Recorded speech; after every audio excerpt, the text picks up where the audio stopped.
Hello friends, welcome you all. आज मैं आपके लिए जो वीडियो निकाला हूं, देखिए बात करेंगे एक स्मॉल कैप कैटेगरी के स्टॉक की। स्मॉल कैप का स्टॉक और बहुत इंपॉर्टेंट स्टॉक। चलिए देखते हैं, समझते हैं। बहुत टाइम से बेस बना रहा है, कोई बड़ी रैली अभी तक देखने को मिली नहीं है। तो क्या कोई मौका बन रहा है, कोई अपॉर्चुनिटी देखने को मिल रही है? रिस्क को समझेंगे, प्राइस एक्शन को समझेंगे, काफ़ी चीज़ें देखेंगे, काफ़ी चीज़ें सीखने की कोशिश करेंगे इस छोटे से वीडियो के माध्यम से। और आगे बढ़ने से पहले मैं आपको बता दूं, अगर आपने अब तक चैनल को सब्सक्राइब नहीं किया तो जल्दी से सब्सक्राइब कर ले, बेल आइकन को प्रेस कर ले, जिससे आपको नोटिफिकेशन आती रहेगी। और प्राइस सेक्शन सीखने के लिए आप ज्वाइन कर सकते हो मेंबरशिप ज्वाइन बटन पर क्लिक करके। प्राइस सेक्शन की सीरीज बहुत इंपॉर्टेंट है। अभी रिसेंटली हमने आपके लिए एमएसीडी के बारे में काफ़ी डिटेल में चर्चा की थी, M60 मशीन गन करेक्शन के बारे में काफ़ी डिटेल में चर्चा की थी। तो इन वीडियोज़ को आप देख सकते हो, सीख सकते हो, समझ सकते हो बहुत सारी चीज़ें। और प्रैक्टिस करना बहुत इंपॉर्टेंट है। माइंड को यानी कि ब्रेन को ट्रेन करने के लिए डाटा की जरूरत होती है, और डाटा पहुंचेगा प्रैक्टिस के थ्रू ब्रेन तक। तो इसीलिए प्रैक्टिस क्यों इंपॉर्टेंट है वो आप समझ गए होंगे। तो आज जिस स्टॉक के बारे में चर्चा करेंगे वो है ग्रीव्स कॉटन लिमिटेड। और इससे पहले दो स्टॉक है जिसके बारे में हमने चर्चा करी थी। आईएफबी इंडस्ट्रीज यहाँ पे था, कैंप्स सर्विस के बारे में चर्चा करी थी रिसेंटली। और अगर हम बात करते हैं इंडोको, किसके बारे में? इंडोको के बारे में हमने काफ़ी चर्चा करी थी। अभी इंडोको रेमेडीज़ के बारे में चर्चा करी थी लास्ट वीडियोज़ में। लेकिन आज स्मॉल कैप कैटेगरी का ये स्टॉक है Greaves cotton limited. Stock 3800 crore का मार्केट कैपिटलाइजेशन है, मतलब इतना कम भी नहीं है। एक स्मॉल कैप कैटेगरी में उधार कंपनी के ऊपर ना के बराबर मैं कहूँगा। लेकिन कंपनी ने पिछले कुछ टाइम में कुछ एक्सपेंसेस बढ़े हुए देखने को मिल रहे हैं। कंपनी का काम क्या है? इंजन से रिलेटेड, इंजन के स्पेयर पार्ट से रिलेटेड, और साथ के साथ मैं कहूँगा इलेक्ट्रिक व्हीकल से रिलेटेड, ये सारा काम इसका है। लेकिन अगर मैं देखूं कि पिछले कुछ टाइम में कंपनी ने एक्सपेंसेस बढ़ाए हैं, ग्रोथ में यहाँ पे देखने को मिल रहा है, जिसकी वजह से प्रॉफिटेबिलिटी में कुछ डिप आपको देखने को मिल रहा है। लेकिन रेवेन्यू लगातार बढ़ता हुआ देखने को मिल रहा है कोविड के बाद, तो काफ़ी अच्छी बात है। और जहाँ पे यहाँ पे एक्सपेंसेस बढ़े हैं और उसकी वजह से आपको लॉस भी देखने को मिल रहा है। लेकिन ये स्टॉक जो है क्यों रडार में है उसको समझेंगे इसके प्राइस सेक्शन के बेसिस पे। तो सीधे आपको लेके चलता हूँ इसके प्राइस सेक्शन पे। और वीकली चार्ट हमारे पास है। देखिए अगर वीकली चार्ट को देखते हैं यहाँ पे तसल्ली से, तो कुछ इंपॉर्टेंट वॉल्यूम्स के ऊपर ध्यान देना। एक तो ये वाला वॉल्यूम, जब एक ज़बरदस्त रैली आई थी ग्रीव्स कॉटन में, जो कि 2022 की स्टार्टिंग में आई थी, उससे पहले इस वॉल्यूम को देखना। तो ये जब भी बड़े वॉल्यूम्स बनते हैं तो हमेशा ये ध्यान रखना है कि स्मार्ट मनी कुछ यहाँ पे एक्शन ले रहा है। देखिए बड़ा वॉल्यूम किसी भी शेयर में अगर बनता है तो ये स्मार्ट मनी के फुटप्रिंट होते हैं। अब ध्यान देने की ज़रूरत है कि जिस प्राइस से ये बहुत ही ज़बरदस्त वॉल्यूम बने हैं, अगर उनकी रेंज आप देखो तो 120 से लेके कहीं आपको देखने को मिलेंगे कि ये रेंज, इस रेंज में ये बड़े वॉल्यूम्स बन रहे हैं। देख रहे हो क्लियरली, चाहे ये वॉल्यूम हो, ये वॉल्यूम है। अभी अगर यहाँ पे देखो एक और बेहतरीन वॉल्यूम, अभी रिसेंटली देखो एक और वॉल्यूम बना हुआ है। ये तो हो गया एक वॉल्यूम की, मतलब इस जोन में कहीं ना कुछ जो है एकुमुलेशन काइंड ऑफ चीज़ें चल रही है। लेकिन स्टॉक हमारे रडार में आने का कारण वॉल्यूम के अलावा एक इंपॉर्टेंट पार्ट है, क्योंकि अगर आप देखो इस रैली के बाद इसमें एक फॉल आता है।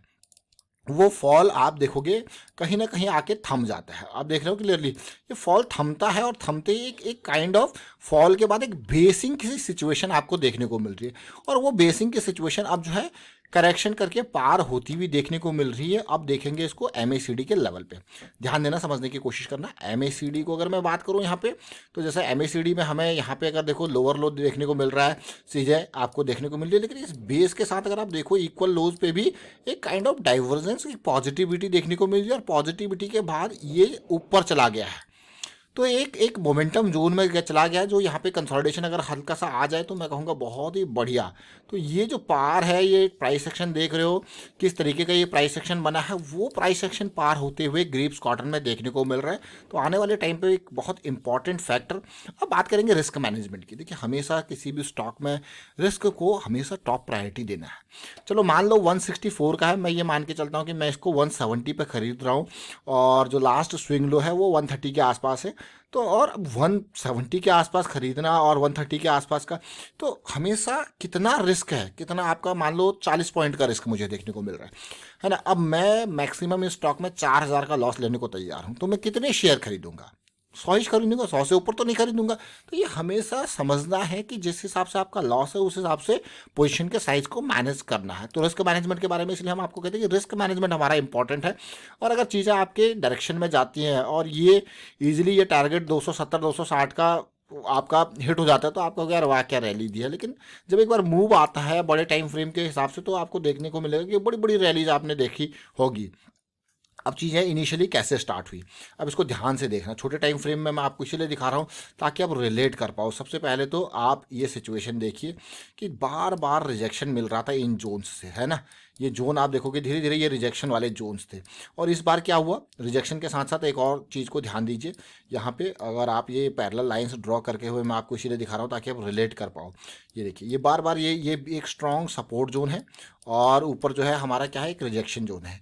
वो रिजेक्शन जोन पार होता है, फिर एक पुल बैक आता है उस रिजेक्शन जोन के बाद। तो अगर इमीडिएट स्टॉप लॉस अगर देखा जाए इस लेवल के हिसाब से तो ये बनता है आपका, जो कि आपको लगेगा यार बहुत ही कम स्टॉप लॉस देखने को मिल रहा है। डीप स्टॉप लॉस आपको ये देखने को मिल रहा है। तो काफ़ी इंपॉर्टेंट, आप खुद देखिए किस तरीके की रिजेक्शंस आपको देखने को मिली। उसके बाद ब्रेकआउट है बढ़िया वॉल्यूम के साथ, उसके बाद पुल बैक आता है और फिर ये पुल बैक जो है वो पार होता है। और इनिशियल टारगेट ज़्यादा दूर नहीं, इनिशियल टारगेट क्या है 250 का, क्या 250 का टारगेट इजीली पूरा कर पाएगा। फिर उम्मीद करेंगे आगे कंसोलिडेशन करेक्शन हो और आगे की मूवमेंट देखने को मिले ग्रीव्स कॉटन जैसे शेयर में। तो उम्मीद कर रहा हूँ कि चीज़ें आपको समझ में आ रही होंगी। चीज़ें एक पॉजिटिविटी किस तरीके से देखने को मिल रही है, रिस्क मैनेजमेंट किस तरीके से देखने को मिल रहा है वो आपको समझ में आ रहा होगा। तो देखिए ये छोटी छोटी चीज़ें ज़रूर है लेकिन बहुत इंपॉर्टेंट चीज़ें हैं। लर्निंग फैक्टर हमेशा आपका हर स्टॉक में ये रहना चाहिए कि आप टिप्स या रिकमेंडेशन की तरह उसको बिल्कुल ना लें, उसमें लर्निंग क्या इंपॉर्टेंट है। तो इसलिए हम monthly chart, weekly chart, daily chart आपको कहते हैं ना, बड़े टाइम फ्रेम से डायरेक्शन लेते हैं कि किस तरीके से एक पॉजिटिव सिचुएशन बन रही है, किस तरीके से वो कंसोलिडेशन करेक्शन रिजॉल्व हो रही है, किस तरीके से वहाँ पे बड़े टाइम फ्रेम पे किस तरीके से एक स्मार्ट मनी जो है वो वहाँ पे एक्ट कर रही है। मोमेंटम है तो बढ़िया है, अगर नहीं है तो दूर रहना। मोमेंटम का बनना, मोमेंटम का होना बहुत ज़रूरी है। तो ग्रीव्स कॉटन का ये शेयर आप देख सकते हो किस तरीके से बहुत टाइम से करेक्शन में चल रहा है। अगर मैं कहूँ 2022 में इसने हाई बनाया था, 2023 भी था, एक साल हो गया, 2024 भी था, 2022 से पूरा 22 भी था और 23 भी था, मतलब 2 साल इसको हो चुके हैं जहाँ पे एक बड़ा मूव आपको देखने को नहीं मिला। आप देखिए क्लियरली 2022 का स्टार्टिंग का ये जहाँ पे इसने पीक बनाया और उसके बाद अब ये 2024 का स्टार्टिंग आ गया। तो मतलब पूरे 2 साल बाद फिर से ये एक काइंड ऑफ मूवमेंट, एक पॉजिटिविटी, एक इंटेंशन शो कर रहा है अपने प्राइस के माध्यम से कि एक पॉजिटिविटी, एक रैली यहाँ पे देखने को मिल सकती है। तो ये ग्रीव्स कॉटन है। का स्टॉक का नाम क्या है? Greaves cotton. जैसा मैंने आपको कहा रिसेंटली अभी हमने इंडोको रेमेडीज में भी काफ़ी डिटेल में चर्चा किया। इंडोको रेमेडीज भी एक बहुत ही बेहतरीन पॉजिटिविटी वाला शेयर है जहाँ पर रेवेन्यू लगातार ग्रो कर रहा है, प्रॉफिटेबिलिटी देखने को मिल रही है।